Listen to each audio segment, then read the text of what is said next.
pakinggan ang isang kwento, kapupulutan ng aral. Pinamagatang ang mga nawawalang sapatos ni Nicolas. Halina at makinig! Nasa katamtamang estado ng pamumuhay ang batang si Nicolas Cruz. Mas kilala siya sa kalye Sampaguita bilang si Kulas. 10 taong gulang na anak ni na Julio at Mina Cruz. Nagtatrabaho sa isang pagawaan ng mga kasangkapan sa bahay ng ama ni Nicolas. Samantalang kahera naman sa isang tindahan ang kanyang ina. Isang araw, habang tinatali ni Bina ang sintas ng sapatos ng anak, ay nagtaka ito.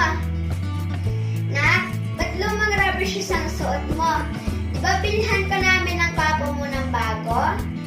Tanong ng ina sa bata. Hindi sumugot si Kulas at nagkataon naman na bumisina na ang sasakyan na maghahatid sa kanya sa paaralan. Humalik ito sa mama niya at dali-daling tumakbo palabas ng bahay. Leon, bilisan mo na! Nariyan na yung school bus! Sabi ni Kulas sa nakababatang kapatid habang tumatakbo siya palabas.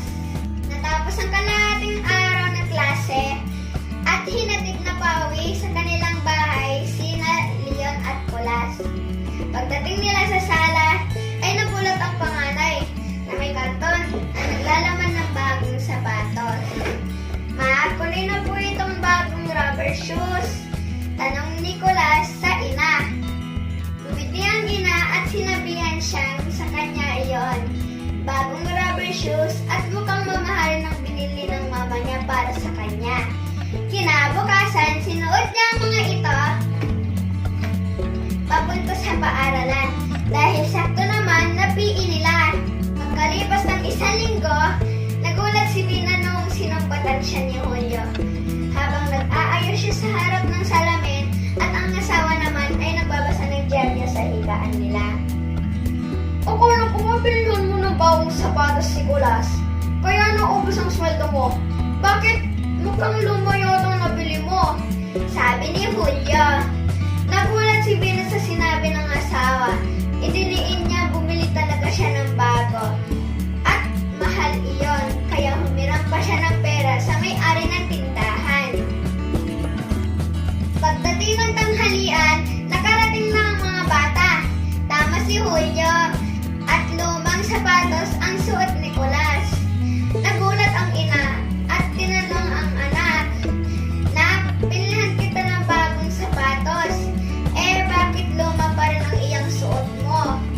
Tanong ni Bina sa anak. Nagdahilan si Kulas na kalimutan niya raw na may bago na pala siyang sapatos. Inutusan siya ng ina na kunin iyon at dalhin ito sa kanya. Ilang minuto naghintay si Bina pero hindi bumalik si Kulas.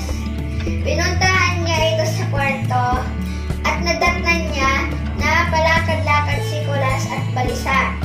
Tinanong ulit ni Bina ang anak tungkol sa sapatos niya. Pang-apat na pares na sapatos na iyon, binili para sa kanya ngayong taon. Mama, patawad ko. Binigay ko po sa kaibigan ko sa labas ng paaralan ng bagong sapatos na binili niyo po para sa akin. Pagtatapat ng bata. Ano? Bilhan ka namin ng bago tapos pamimigay mo lang pala? Walang mali sa pagbibigay, anak. Pero sana, inisip mo na binili namin yun ng papa mo para sa'yo.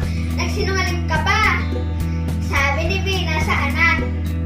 Pinuri ng ina ang bata sa pagiging mapagbigay.